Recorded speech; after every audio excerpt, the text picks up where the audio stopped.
You're listening to The Frankie Files, FrankieFilesPodcast.com. Trigger warning. Some people may find topics discussed in this episode difficult. Please proceed with caution. Grab some show merch and support my work on cults through 2024. New digital original drawings by me are related to surviving a cult or sunshine, positivity, and reggae. Find the link at frankietees.substack.com and look for the word tease, T-E-E-S. Hey everybody, welcome to episode 83 of Frankie Files Podcast. I'm Frankie Tees. Well, we're going to be reviewing the books of Cathy O'Brien, and I hope you're following along. See the reading list with links at frankiefilespodcast.com. Today, I want to go over the highlights from an article that gives a sweeping overview of MKUltra in the United States, 50s, 60s, and part of the 70s. First, I'll read the entire article from allthat'sinteresting.com. Then I want to spend some time highlighting points, and we'll be familiar with what Cathy O'Brien is going to lay out in the books. It helps because there's a lot of names and dates involved. Her story is from deep within the bowels of MKUltra. Cathy, enslaved by her parents in incest from birth, was sold to the Project Monarch, part of MKUltra. Trained as a presidential model, and it's absolutely a testament to the gift of human spirit that she is alive to tell the ongoing horrific tales. It's mind-boggling. Okay, let's get into this article, and I've already been so rewarded with answers as a cult kid heading in this direction that I'm happy to be doing it. I hope you all benefit as much as I am of getting answers to what long-term effect mind control has had on our particular sect or group, what they might have been influenced, heck, encouraged by the U.S. government to control their flock using brutal techniques. Let's listen to this article.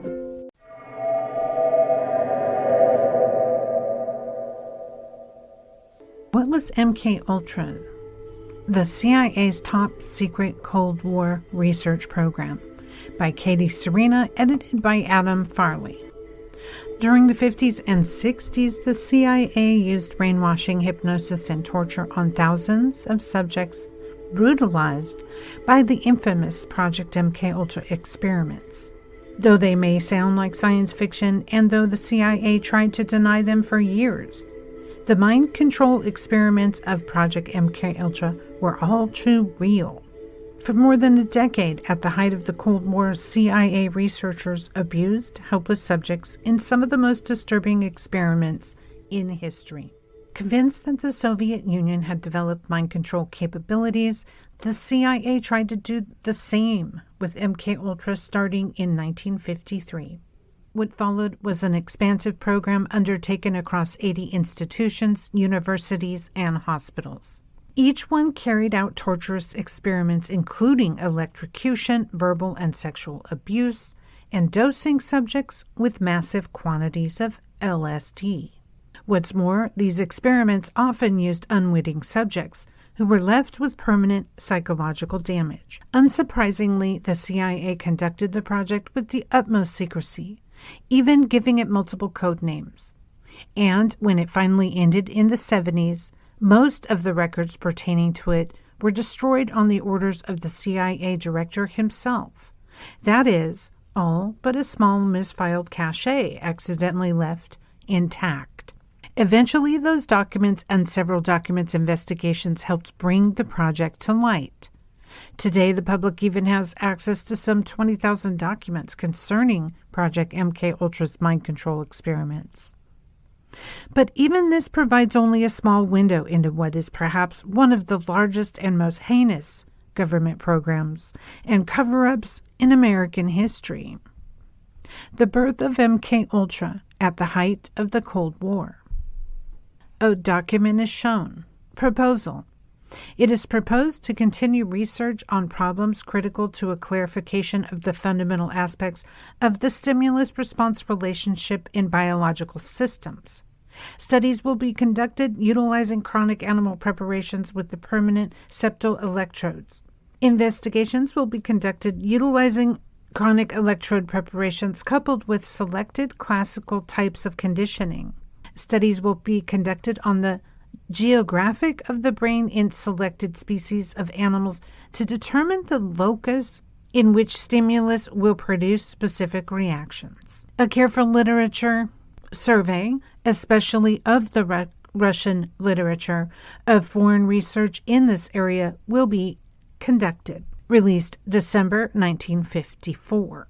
The MK-Ultra program also operated under the cryptonyms MK Naomi and MK Delta. The MK indicates that the project was sponsored by the technical service staff of the CIA, and Ultra was a nod to the code name that had been used for the classified documents during World War II. As the Cold War moved into its peak era in the 1950s, the American intelligence community grew increasingly obsessed with the growing technology advancements of the Soviet Union.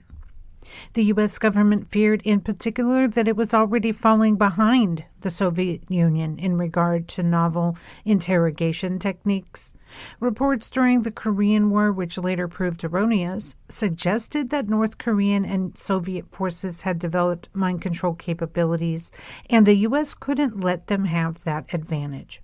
Thus, on April 13, 1953, then Director of Nascent C.I.A., Alan Welsh Dulles, sanctioned Project MK-Ultra. The program was quickly headed by chemist and poison expert Sidney Gottlieb, who was known in covert circles as the Black Sorcerer. One of Gottlieb's original goals was to create a truth serum that could be used against Soviet spies and prisoners of war in order to gain intelligence.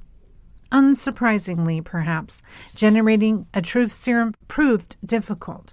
Instead, researchers believed that a kind of mind control could be achieved by placing the subject in a heavily altered mental state, typically with the help of wildly experimental drugs. According to journalist Stephen Kinzer, Gottlieb realized that in order to control the mind, he'd have to wipe it first. Second, quote, you had to find a way to insert a new mind into that resulting void. Kinzer explained, quote, we didn't get too far on number 2, but he did a lot of work on number 1, end quote. In Gottlieb's own words, Project MK-Ultra's mind experiments extensively researched how drugs could quote, enhance the ability of individuals to withstand privation, torture, and coercion, as well as, quote, produce amnesia, shock, and confusion, end quote. A declassified document from 1955 added that MK-Ultra sought to observe, quote, materials which will cause the victim to age faster or slower in maturity, and, quote, substances which will promote illogical thinking and impulsiveness to the point where the recipient would be discredited in public. Again, I'm not commenting here. I'm reading the article that is a really great overview of MK-Ultra from allthat'sinteresting.com. With these goals in mind, Project MK-Ultra scientists began devastating mind-altering experiments with insidious goals and disastrous results. How did MK-Ultra's mind control experiments work? Sidney Gottlieb, the man who oversaw all of the Project MK-Ultra mind control experiments, is pictured. From the beginning, MK-Ultra's mind control experiments were conducted with great secrecy, in part because the CIA was well aware of the dubious ethics involved. For secrecy's sake, the program's 162 experiments were spread out across multiple cities, college campuses, prisons, and hospitals. In total, 185 researchers were involved, and many of them didn't even know that their work was meant for the CIA. In all of the dozens of settings, the primary experiment method often involved administering large quantities of various mind-altering substances in hopes of wiping the human mind in the way Gottlieb wanted to. Subjects were dosed with LSD, opioids, THC, and synthetic government-created superhallucinogen BZ, as well as widely available substances such as alcohol. Researchers would also sometimes administer two drugs with opposite effects, such as barbiturate and amphetamine, simultaneously and observe their subjects' reactions, or give subjects already under the influence of alcohol a dose of another drug like LSD. Aside from drugs, researchers also used hypnosis, often in an effort to create fear in subjects that could then be exploited to gain information. Researchers went on to investigate the effects of hypnosis on the results of polygraph tests and its implications for memory loss. Donald Cameron had been present at the Nuremberg trials as a psychiatrist evaluator for leading Nazi Rudolf Hess, was one of the lead researchers in MKUltra's mind experiments. You're listening to The Frankie Files. FrankieFilesPodcast.com. MKUltra's participants were also subjected to experimentation involving electroconvulsive therapy, oral stimulation, and paralytic drugs. Meanwhile, experimenter Donald Cameron, the first chairman of the World Psychiatric Association and the president of the American and Canadian Psychiatric Associations, drugged patients and repeatedly played tapes of noises or suggestions while they were comatose for long periods of time, hoping to correct schizophrenia by erasing memories in order to reprogram subjects' minds. So repeat, Donald Cameron is chairman, the first chairman of the World Psychiatric Association. It's doctors doing this stuff, guys. In reality, these tests left his subjects comatose for months at a time and permanently suffering from incontinence and amnesia. John C. Lilly, a noted animal behaviorist, was also involved in the experiments. For his research in human communication with dolphins, he created the first sensory deprivation flotation tank. MKUltra scientists commissioned the tank to create a sensory-free environment for their subjects to experience the acid trips without the stimuli of the outside world. With such an arsenal of tools at their disposal, the MKUltra mind control experiment succeeded in severely disrupting the human mind, but at great cost to its unwitting subjects. Who were the subjects of these ghastly experiments? Due to the classified nature of the program, many of the test subjects were unaware of the involvement of Gottlieb, admitted that his team targeted people who could not fight back. These included drug-addicted prisoners, marginalized sex workers, and both mental and terminal cancer patients. Some of the subjects of MKUltra were volunteers or paid students. Others were addicts who were bribed with promise of more drugs if they participated. Though many of MKUltra's records were destroyed, there are a few notable document subjects, including Ken Casey, author of One Flew Over the Cuckoo's Nest, Robert Hunter, a lyricist of the Grateful Dead, and James Whitey Bulger, a notorious Boston mob boss. Some participants were vocal about the involvement. Cathy, for example, was an early volunteer and joined the project while he was a student at Stanford University, to be observed while taking LSD and other psychedelic drugs. His experience was, according to him, a positive one, and he went on to publicly promote the drug. Flew Over the Cuckoo's Nest was also in part inspired by his experiences. Unlike Cathy, however, some participants did not have such positive experiences. The horrors experienced by the participants. Untold numbers of MKUltra subjects were subject to chilling abuses in the name of science. In one experiment, an unwitting mental patient in Kentucky was given a dose of LSD every day for 174 consecutive days. Elsewhere, Whitey Bulger reported that he would be dosed with LSD, monitored by a physician, and repeatedly asked leading questions like, "Would you ever kill anyone?" He later suggested that his murderous career as a crime lord was partly brought on by his participation in MKUltra's mind control experiments. Unabomber Ted Kaczynski may have also been involved as a subject in the MKUltra mind experiments conducted at Harvard in the early 60s.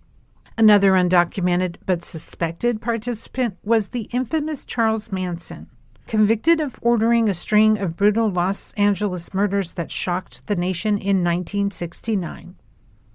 According to author Tom O'Neill in Chaos, Charles Manson, the CIA, and the Secret History of the 60s, Manson not only had people in his circle later connected to the CIA, but the way in which he ran his cult by doping his followers with a constant flow of LSD was oddly similar to the kinds of experiments carried out by MKUltra. The unsuspecting subjects of MKUltra weren't all civilians, though. Some of them were CIA operatives themselves. Gottlieb claimed that he wanted to study the effects of LSD in a normal setting, and so he began to administer LSD to CIA officials without warning. The experiments continued for over a decade, even after an Army scientist, Dr. Frank Olson, began to suffer from drug-induced depression and jumped out a 13-story window right at the project's outset in 1953. For those who survived the fallout of the experiments included things like depression, anteretrograde and retrograde amnesia, paralysis, withdrawal, confusion, disorientation, pain, insomnia, and schizophrenic-like mental states as a result of the experiments. Long-term effects like these largely went untreated and unreported to authorities. How MKUltra's mind control experiments finally came to light. In early 1973, in the aftermath of the Watergate scandal, CIA Director Richard Helms ordered all MKUltra files destroyed. He feared that all government agencies would be investigated and he would not risk a breach of information on such a controversial topic. But in 1975, President Gerald R. Ford commissioned an investigation into the CIA activities, hoping to eradicate conspiracies within the organization. 2 committees spawned from the investigation. 1, the Church Committee of the U.S. Congress, and 2, the Rockefeller Commission. The overall investigation revealed that Helms, the head of the CIA, had destroyed most of the evidence regarding MKUltra.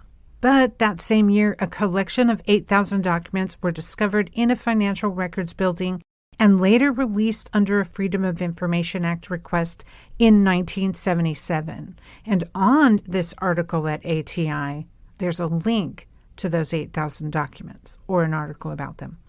When the remaining documents were made available to the public, the Senate launched a collection of hearings on the ethics of the project later that year. Survivors soon filed lawsuits against the CIA and the federal government regarding informed consent laws. In 1992, 77 Form MKUltra participants were awarded a settlement, though many more were denied any retribution because of how difficult it was for them to prove definitely that these secret experiments caused their mental anguish.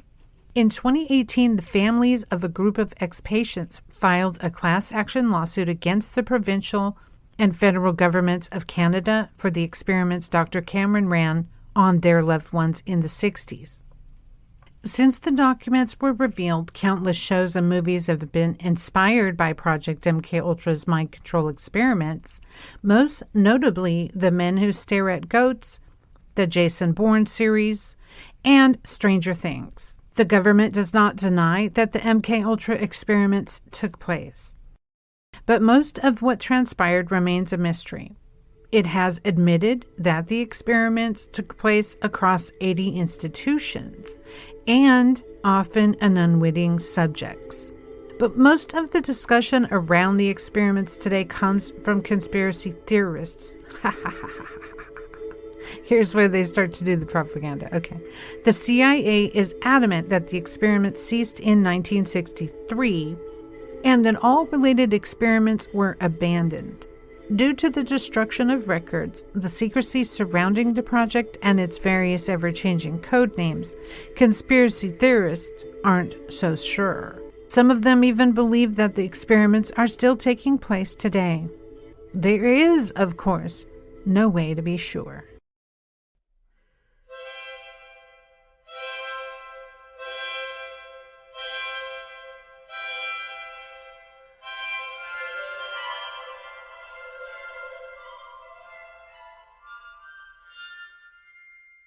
This episode is brought to you by my Teespring store.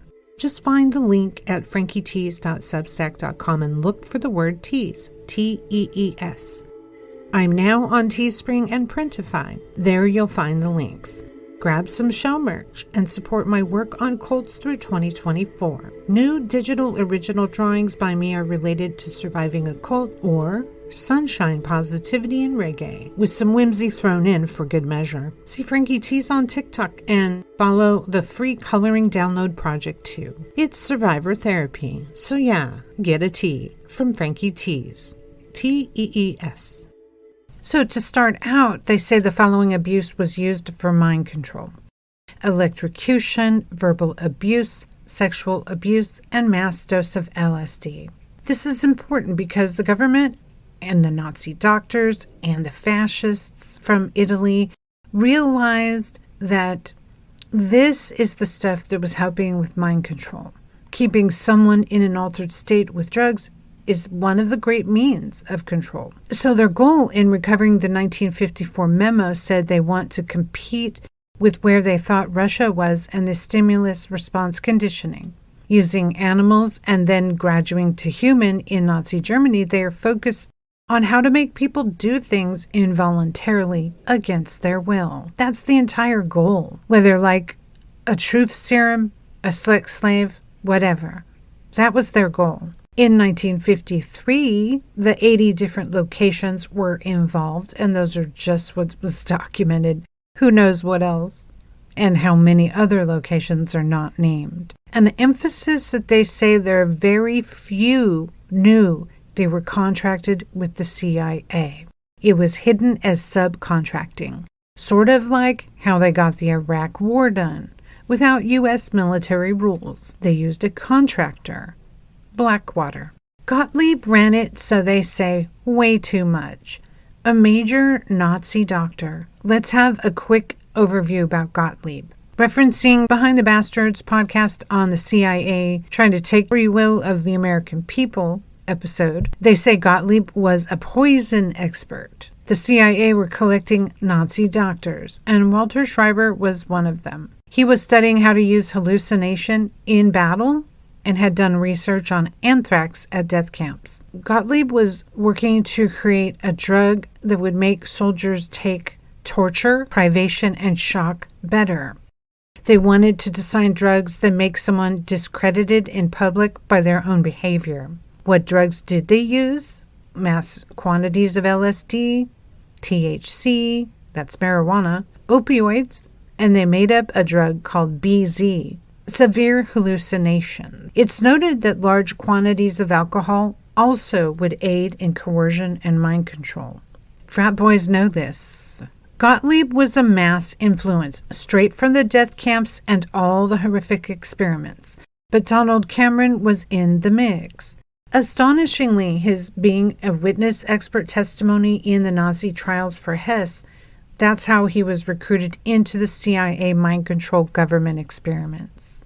I think they find like minds and then recruit them. So with this overview, right after World War II, there was a realignment. The U.S. was trying to race against Russia in the area of mind control. They used that excuse to sop up all the willing sadists who wanted to experiment unlawfully on humans. For how long has all this been going on? Trigger warning, this stuff is tough. Please take the kids in another room. Use a headset or turn it off until the kids are not present. If you've experienced sex abuse, you may also find it difficult. Please listen with caution. Well, Cathy was born in 1957, and her father somehow, like with his other children, took her from her mother's breast, feeding to his penis. The horrific ways that she was enslaved and trained from birth are unconceivable. This is handed down for generations, and for me, it explains why incest. Many people would think the same. Why use incest? Yes, child porn. But Cathy boldly explains in the early parts of the Trance book. Hitler-Himmler research from Nazi Germany, social engineering experiments taught them that anything done for 3 generations creates autogenic behavior. They're literally changing humanity with this. And I'm mortified reading it. Cathy's father was so proud of how he had trained her. He was able to be enlisted by a political figure who was also an underground kiddie porn and bestiality porn king. I won't name names there. After majority of players in the government, politicians, Freemason members, and Catholic priests trained her father on how to handle her to make her the good slave, she began being prostituted out pre-puberty. Her father in turn became rich with government contracts. He was rewarded when caught with child porn in the mail, the U.S. government mail. And instead of incarcerated, this is how they grow. He was added to the roster. And it's a monstrosity now, right? How big is it, and how large could they possibly have grown since the 1950s? Many thoughts are dancing in my head as I read this book. How many millions of people have been exposed to incest like this? As I see the larger picture Cathy is painting, I think about how they've infested religion and many other groups with their ways. And the techniques are secretive and underhanded, the occult, meaning secretive. The harrowing first couple chapters of the book, following Mark Phillips, her rescuer, discussing their near-failed escape. Imagine trying to get away from one of the smartest agencies on the planet, the CIA, without spoiling how he did it. Mark finally gets Cathy and her daughter to Alaska and then begins to deal with trying to deprogram them. The man is in distress. He is very well versed in mind control, one of the few on the planet this knowledgeable. Can you imagine if each of us had an exit interview with someone like that? But he's never done the deprogramming. Eventually, he calls friends from the CIA and is referred to Dr. Corey Hammond. This person helps him the most. But not until he had gone through a couple other deprogrammers. In this chapter 3, I get a shock like you did if you hadn't read the book. One of the major deprogrammers, who is psychology-based, was sent to Mark and Cathy at their remote home in Alaska, and he is bluntly outed as a CIA operative in this book. To my shock, not a healer. Oh my, this makes sense. In addition, Mark Phillip interacts with Dr. Jolly West, a man we now know was heavily involved in MK Ultra. All of this while he tries to find help for Cathy, to no avail. Dr. West, by the way, was an expert in hypnosis. So many things flash before my mind. His involvement in Cult Awareness Network was one of them. Was this organization corrupt? It was sued by Scientology, all materials obtained by them and shut down, and it no longer exists. Fascinating stuff. So I can't say with assuredness that Cult Awareness Network was compromised, but I can say it about a prominent Mooney deprogrammer. Now, when you find out in the history that government is using satanic ritual abuse techniques with religion to scare the daylights out of young people and enslave them, you have to wonder about anyone willing to use mind sciences on another human like that. So it's a lot. And chapter 3, well, it explained a lot to me.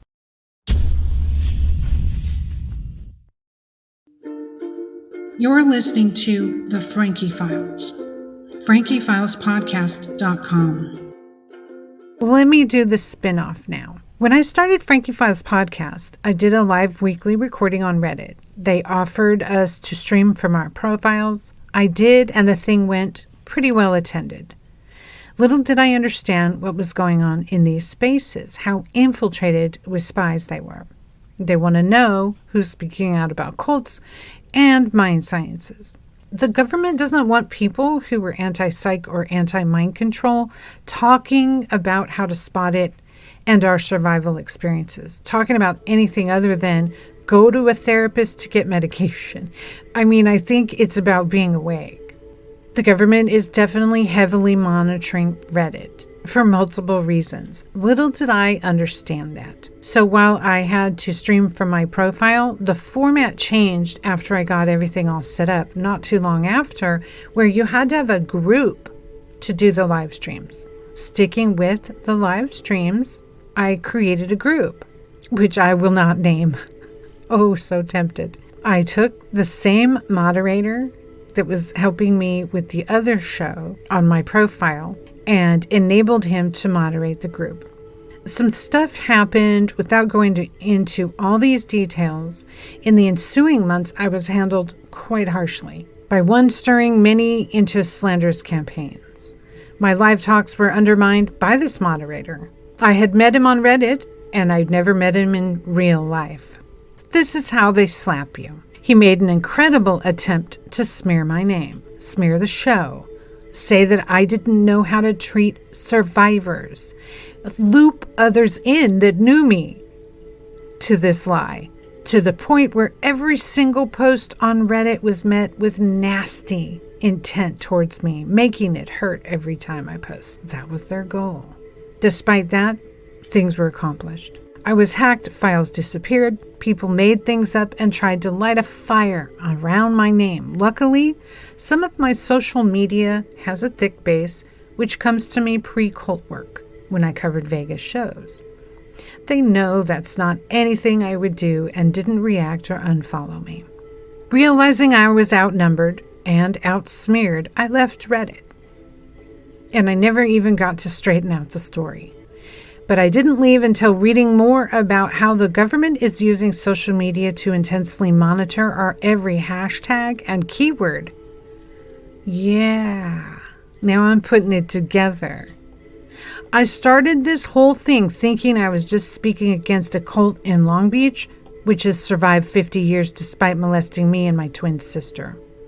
Now, all my questions have led me to the fact that our laws are made for child trafficking and sex abuse. That's why I never remembered in time to beat the statute of limitations. It's clearly designed to run out before we fully remember our trauma. So now, with nothing to lose, I can squarely look right at the fact that our U.S. government is 100% complicit with child sex trafficking, enslavement, forced labor, and breaking up families. They need an endless supply of women and children to abuse. Pretty much. As we get through Mark Phillips' story to lead up to Cathy's, it's clear that they know the government is benefited by all this broken minds and families. Better compliant sex dolls, embracing the death culture. It's a bit morbid, isn't it? Yes, cults are.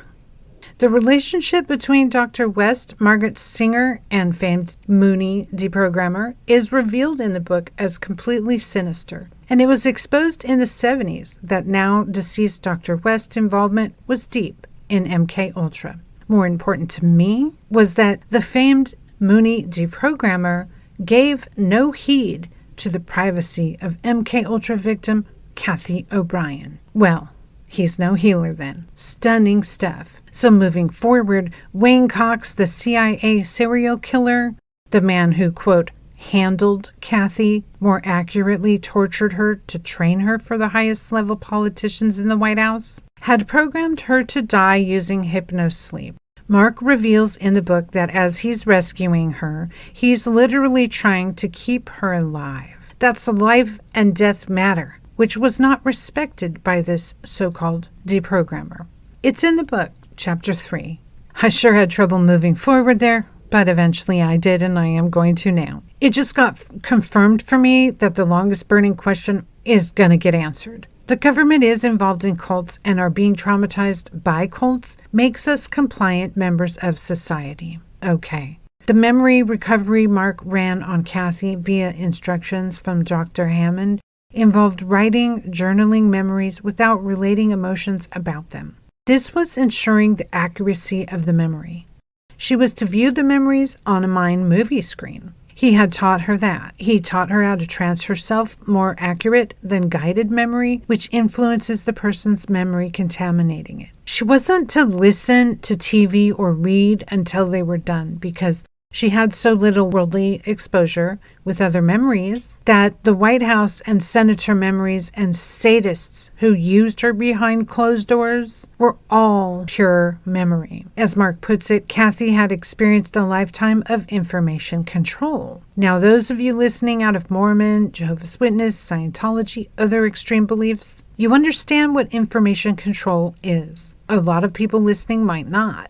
And that stops them from recognizing it in the world today. Because if you're not thinking, you never ask questions or talk back. That's perfect. Mark highlights information control early on in the book, pointing out that the words mind control disappeared from dictionaries and thesaurus circa late 80s. This book was put out in 1995, and now the algorithms do it. Think about that, cold kids and society listeners alike. It was much harder back then to control all media. Now, with 6 or so owners of all media, the algorithm is given and everyone follows. If you want to be on Google Play, Apple Store, do this. I've never heard anyone like Cathy. She's so concise at how they are accomplishing control. She actually knows firsthand.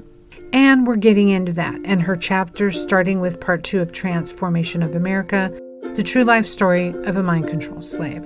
I'll be weaving in related facts and side stories to flesh this out because, well, it isn't hype, it's true stuff. Some still going on right now. Well, that's our show today. You made it to the end.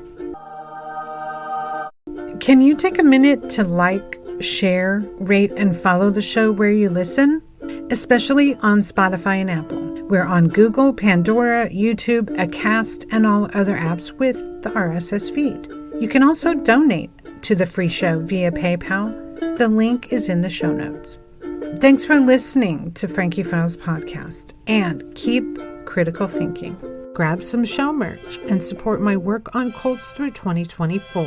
New digital original drawings by me are related to surviving a cult or sunshine, positivity, and reggae. Find the link at frankietees.substack.com and look for the word tease, T-E-E-S.